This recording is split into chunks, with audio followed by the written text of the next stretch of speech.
নমস্কার আমার প্রিয় ইউটিউব পরিবার, তোমরা সবাই কেমন আছো? আশা করছি তোমরা সবাই অনেক ভালো আছো, সুস্থ আছো। আমিও ভালো আছি। আমি সুপ্রিয়া। আমি তোমাদের সবাইকে আমন্ত্রণ জানাই নাসিকের ঘরকন্যার আরেকটি নতুন ব্লগে। যে যে প্রান্ত থেকে আমার ভিডিওটি, আমার ব্লগটি দেখছো, আশা করছি তোমরাও সবাই অনেক ভালো আছো। কালকের ব্লগে তোমাদের বলেছিলাম যে আমার বড় মেয়ে তাসুর স্কুল থেকে ফোন করেছিল টিচার, ওর শরীরটা খারাপ আর ওর গলাটা কয়দিন ধরে ব্যথা করছিল, ওই জন্য ওকে আজকে স্কুলে পাঠায়নি। কেন কি ওর না টনসিল ফুলে যায়, সেখান থেকে একদম বিশ্রী ব্যাপার, মানে জ্বর সর্দি কাশি টনসিল পুরোপুরি একবারে পুরো লেপালিপি হয়ে যায়। ওই জন্য ওকে আজ স্কুল পাঠায়নি, ছোটো মেয়েকে নিয়ে গেছে স্কুল, মানে ছাড়তে গেছিলাম, তো ও চলে গেছে। তারপরে আমি ঘরে এসে আর হাঁটতে পারলাম না, মানে নিচে আর হাঁটতে পারলাম না, এত পরিমাণে ঠান্ডা। আমি তাড়াতাড়ি করে ঘরে চলে আসলাম, ভাবলাম যে আজকে একটু ঘরে যোগা করব। তো যোগাতে বসার আগে টুকটাক একটু এই ঘরে বিছানাটা ঠিক করে নিই। এই ঘরে বিছানা ঠিকই থাকে, খুব একটা নোংরা হয় না। কেন কি এই ঘরটাতে বাচ্চারাও সেরকম খেলে না, শুধুমাত্র জামা কাপড় রাখা হয়, জামা কাপড় ভাঁজ করা হয় আর জামা কাপড়গুলোকে আয়রন করা হয়, ওই জন্য এটা সবসময় পরিপাটিই থাকে। কালকে আমার মেয়ে রাতে খায়নি, মানে তাসু কাল রাতে খায়নি, গলা ব্যথা হচ্ছিল বলে। ওই জন্য আমি ভাবছি সকালবেলায় কী দেবো। দুধ দেওয়া যায় না, কেন কি দুধ একটু গ্যাস হয়ে যেতে পারে, যেহেতু কালকে খাইনি, আবার খালি পেটে যদি দুধ দিই ওই জন্য গ্যাস হয়ে যেতে পারে। তাই ভাবছি কী করবো। তারপর ভাবলাম যে না, আগে একটু যোগা করে নিই, তারপরে ওর কাছে জিজ্ঞাসা করবো, ও যখন ঘুমের থেকে উঠবে সেই বুঝেই কিছু না কিছু বানিয়ে দেবো। আমার তো ইচ্ছা নেই দুধ দেওয়ার, কিন্তু জানি না, ওর আবার মুডের উপরে নির্ভর করে। যদি আমি বলি দুধ খাস না, তাহলে ও দুধ চাইবে, আর যদি বলি দুধ খা, তখন বলবে না দুধ খাবো না। প্রতিদিনকার মতো আজও খুব সুন্দর দুটো কমেন্টস তোমাদের সাথে আমি শেয়ার করব। প্রথম কমেন্টসটি লিখেছে মুক্তাধারা ব্লগ। মুক্তাধারা দিদিভাই লিখেছে, তোমার আজকে বাইরে বাইরে পুরো সময়টা কেটে গেল। খাওয়া দাওয়া করলে প্রথমে, তারপরে বাইরে গিয়ে কেনাকাটা করলে, পুরো ভিডিওটাই দেখলাম, খুব ভালো লাগলো। সবথেকে ভালো লাগলো তুমি পুঙ্খানুপুঙ্খভাবে সব কিছু মনে করে করে করলে। হ্যাঁ গো মুক্তাধারা দিদিভাই, যদি আমি মনে না করি, আমি আমার কর্তামশাইকে যদি 10টা কাজ বলি তার মধ্যে 2টো কাজ হবে আর 8টা কাজ হবে না। ওই জন্য আমি যদি সঙ্গে যাই, আমি ঠিক হিসাব করে নিই কী কী আমাকে করতে হবে। অনেক সময় এরকমও হয়, আমি একটা কাগজ বানিয়ে নিই আর সেই কাগজের মধ্যে একের পর এক আমি লিখে রাখি। যদি বাই চান্স আমি নিজে ভুলে যাই, আর কাগজ করলে কিন্তু কোনো সময় ভুল হয় না। এর থেকে বেশি দিতে পারবি না কিন্তু।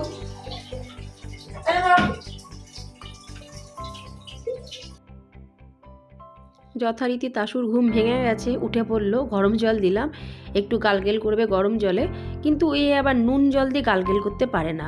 এক ধরনের গালগেলের ওষুধ পাওয়া যায় লিকুইড, সেটা হালকা উষ্ণ গরম জলের মধ্যে দিলে সেটা দিয়ে গালগেল করে। আমরা যেমন কি, মানে আমি আমার ছোটোবেলায় যেমন মা নুন জল করে দিত, নুন জলে গালগেল করতাম, বেশ আরাম লাগতো। কিন্তু আমার বড় মেয়ে তাসু কিন্তু ঠিক তার উল্টো।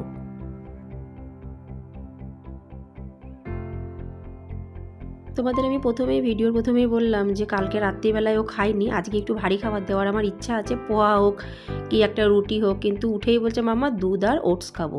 ওটস না, বুসলি খাবো।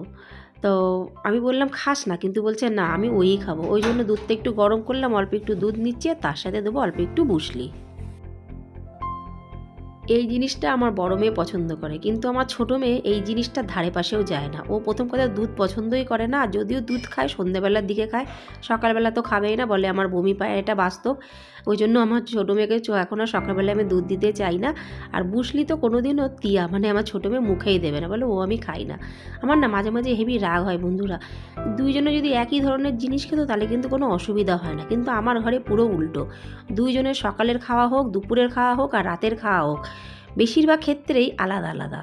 আমি না বুঝে পাই না যে কোন জিনিসটা করলে যে সবার পছন্দ হবে। এমন কোনো জিনিস একটা যেটা করলে সবাই পছন্দ করবে আর সবাই বেশ মিলেমিশে খাবো, সেটা হয় খুবই কম। দ্বিতীয় কমেন্টসটি লিখেছে ডিএস ব্লগ লিখেছে, দিদি ভাই সত্যি বলেছ, দুদিন ধরে প্রচণ্ড ঠান্ডা পড়েছে, আমাদের এদিকেও খুব ঠান্ডা পড়েছে, শুধু নাসিকে না। যারা যারা আমার ভিডিও দেখে কমেন্টস করেছো সবাইকে অনেক ধন্যবাদ, অনেক ভালোবাসা। আর যারা শুধু ভিডিও দেখেছো তাদেরকেও অনেক অনেক ধন্যবাদ, অনেক অনেক ভালোবাসা। তুই খাবি রুটি? হ্যাঁ না, আমার জন্য বানাবো শুধু। খাবি তো বল, না খাবি সেটাও বল। একটা, ঠিক আছে, তোর একটা আর আমি 3টে।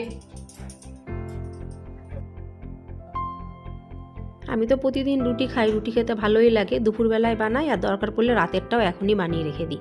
কেন কি যেহেতু আজকে মাছের ডিম করব, মাছের ডিমের সাথে রুটি তো একদমই ভালো লাগবে না, সাথে সাথে পনির করব ঠিকই, তা ভাবলাম যে একবারে রাতের জন্য দুটো করে দিই আর দুপুরের জন্য দুটো করে দিই। ওই সময় আমার বড় মেয়ে তাসু বলছে মাম্মা আমি একটা রুটি খাবো, বেশি আর করলাম না, টোটাল 4টে রুটি করলাম, ও একটা খাবে আমি 3টে খাবো, দুপুর আর রাত মিলিয়ে। আগে কিন্তু বন্ধুরা আমি এত রুটি ভালোবাসতাম না, এই 3-4 বছর ধরে রুটিটার জন্য আমার খুবই ভালো লাগে। সকাল দুপুর রাত্রি 3 বেলাও আমি রুটি খেতে পারি, এমনও অনেক দিন গেছে 2-3 দিন ভাত না খেয়েও থেকেছি, আমার কিন্তু বেশ ভালো লাগে। এমন না যে সবসময় গরম রুটিই খাই, রুটি রেখে দিই, বাসি রুটিও খেয়ে নিই একটু তেল মাখিয়ে, বিভিন্ন ভিডিওতে তোমরা দেখেছো, আমার তাতে কোনো অসুবিধা হয় না, রুটি হলেই হয়। এখন আবার বলছে তাসু মাম্মা তুমি তো মাছ রান্না করছো, কিন্তু সাথে একটু পনিরও করো। আমি বললাম কেন পনির করতে যাব, দুটো একবারে করব কিসের জন্য, হয় মাছ করি নালে পনির করি। বলছে কি না আমি তো আজকে বাড়ি আছি, একটু পনির রান্নাও করো। ওই জন্য মেয়ের কথা আমি আর ফেলতে পারলাম না, তা ভাবলাম যে মাছ তো না, মাছের ডিমটা করব, তার সাথে সাথে পনিরও একটু করে ফেলি। ওই জন্য বসে পড়লাম বেশ খানিকটা পেঁয়াজ কাটতে। রান্না করতে কিন্তু বেশি সময় লাগে না, কিন্তু রান্নার আগে যে সবজি কাটা বাছা ঝাড়াই পেস্ট করা এইগুলো করতেই বেশ খানিকটা সময় চলে যায়, এইগুলোর পরে রান্না ফটাফট হয়ে যায়। আজকে 2 রকমের হবে, একটা ভেজ একটা নন ভেজ।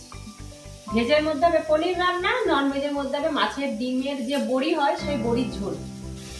পনির রান্না করতে গেলে আমি সবসময় একটু পেঁয়াজ টমেটো বাদাম ভেজে তারপর ঠান্ডা করে পেস্ট করি। আর মাছের ডিমের তো মশলা আমার এখানে হয়েই গেছে, আদা রসুন পেঁয়াজ আর কাঁচা লঙ্কা পেকে শুকনো হয়ে গেছে, লাল হয়ে গেছে, সেটাকে দিয়ে দিয়েছি পেস্ট।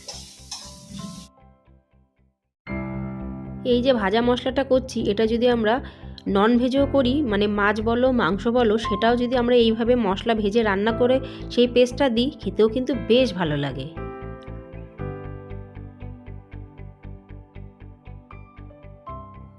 এবার চলে আসলাম, কালকের ডাল ছিল, মুগের ডাল বানিয়েছিলাম, সেটা গরম করতে, অল্প একটুই ডাল আমি খেয়ে নেবো। সাথে সাথে চলে আসলো ফোন, আমার এক বান্ধবী ফোন করেছে, কিন্তু এখন কথা বলার টাইম নেই, তাকে শুধু বললাম তাসু বাড়িতে আছে, শরীরটা খারাপ, আমার যখন হাতে সময় থাকবে আমি তোকে ফোন করব। বললো যে ঠিক আছে ফোনটা করিস, মনে করে আবার ভুলে যাস না। আমি বললাম না না ভুলবো না।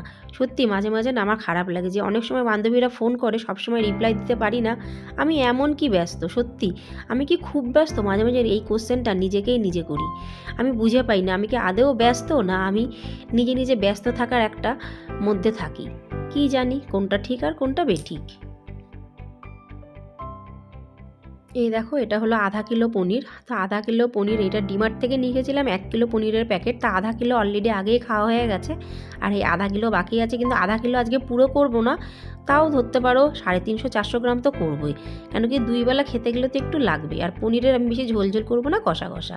আর এখন ভাজছি আমি মাছের ডিমের বড়িগুলো, একটু একটু করে ছোট ছোট পিস করে ভাজছি, বেশি বড় পিস হলে না সহজে ভাজাটা যায় না, আর কেমন কাঁচা কাঁচা ভাব থাকে, ওই জন্য একদমই ছোট না, মিডিয়াম সাইজ বড়ি বড়ি করে আমি ভাজছি। তার সাথে দিচ্ছি আমি একটা মাত্র আলু পিস পিস করে কেটে, আর এটা হলো মাছের ডিমের যে মশলাটা, সেটা কষিয়ে ভালো করে নিলাম আলু দিয়ে, একটু জল জল রাখছি, কিন্তু এটা কিন্তু মিডিয়াম হবে, একদম ঝোল হবে না, একদম কষা হবে না।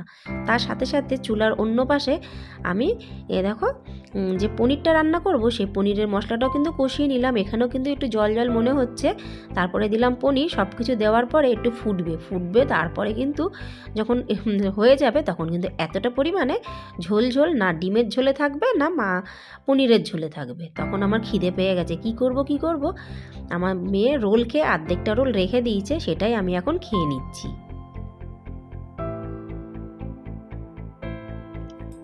বাচ্চারা বাড়ি থাকলে রান্নার কিন্তু একটু ডিমান্ড বেশিই হয়, খাবো তো সবাই মিলে, কিন্তু তারা তো মুখ ফুটে বলে আমি ছাড়া কে বানাবো। সবার বাড়িতেই মনে হয় একই পরিস্থিতি, কমেন্টসে জানিও কিন্তু নিশ্চয়ই আমাকে যে তোমাদের বাড়ির হাল আমার বাড়ির হালের মতন কিনা, কেন কি এখানে রান্নাটা করাটা প্রচণ্ড ডিফিকাল্ট হয়ে যায়।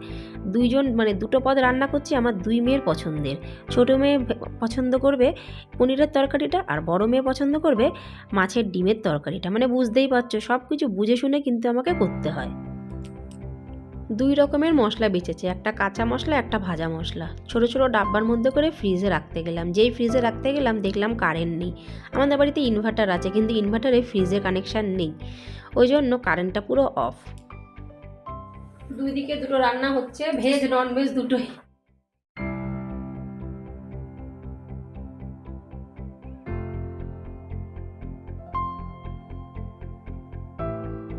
রান্না হচ্ছে মাত্র 2 রকমের, কিন্তু এতে ঝঞ্ঝাট কিন্তু অনেক, কেন কি দুটোর মশলাই পুরোপুরি আলাদা। রান্না মোটামুটি প্রায় শেষের দিকে।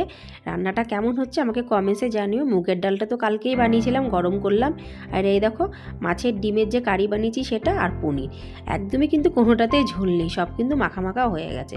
আর সকালবেলায় ভাত রুটি দুটোই আমার তো বানানো কমপ্লিট। তাহলে আজকে দুপুরবেলার কিন্তু মেনু এটা। বাইরে প্রচণ্ড মাত্রায় হাওয়া হচ্ছে, দেখছো কী পরিমাণে জামা কাপড়টা উঠছে। 2 দিন ধরে হাওয়া একদম ছিল না, পুরো কুয়াশা কুয়াশা ছিল, কিন্তু আজকে আবার সকালবেলার থেকে এত মাত্রায় হাওয়া হচ্ছে আমার আর সহ্য হচ্ছে না। এত হাওয়া আমার আর পছন্দ হচ্ছে না। এমনি আমার কি পরিমাণে ঠান্ডা লেগেছে, তার মধ্যে যদি এত হাওয়া হয় তাহলে আমি আর কি করব। বাইরে থেকে জামা কাপড়গুলো সমস্ত সব নিয়ে নিলাম, সাথে সাথে বাইরে দাঁড়িয়ে ভাঁজ করে নিলাম। কেন কি এইগুলো যদি আমি রুমের ভেতরে নিয়ে যাই, এইগুলো এখন আর ফোল্ড করা হবে না, সেই ওইখানে ওই লাস্ট রুমের খাটটার উপরেই রাখা হবে। ওই জন্য ভাবলাম হাতে যখন সময় আছে ঝটপট করে পুরোটাই ফোল্ড করে নিই। ফুটতে হবে, আমিও জল দেবো, দাঁড়াও। আরে গাছের গোড়া ফুটতে হবে, গাছের গোড়াগুলো পুরো শুকিয়ে গেছে। ওর ভেতর দিয়ে জল দিচ্ছি না এখন। তাহলে বন্ধুরা আজকের ভিডিওটি এখানে সমাপ্ত করছি। আশা রাখছি আজকের ভিডিওটি তোমাদের ভালো লাগবে। ভালো লাগলে লাইক, সাবস্ক্রাইব, শেয়ার, কমেন্টস করে অবশ্যই আমার পাশে থেকো। কেন কি তোমাদের সহযোগিতা, সাপোর্ট ছাড়া আমার পক্ষে এগোনো কোনো মতেই সম্ভব না।